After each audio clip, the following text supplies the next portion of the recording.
Una sa ating mga balita, handa na ang lahat para sa canonization ni Blessed John Paul II at Blessed John the 23rd.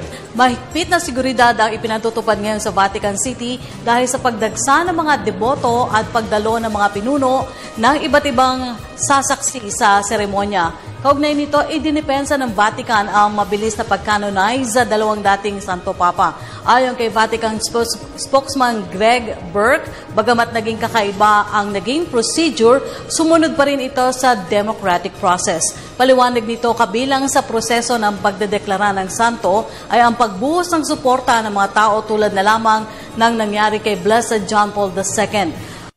Si Pope Emeritus Benedict mismo ang nag-waive sa 5 taong paghihintay bago simulan ang proseso ng pagdedeklarang santo sa isang dating Santo Papa. Ilang Vatican rule din ang nilaktawan ni Pope Francis para naman kay Blessed John the 23rd.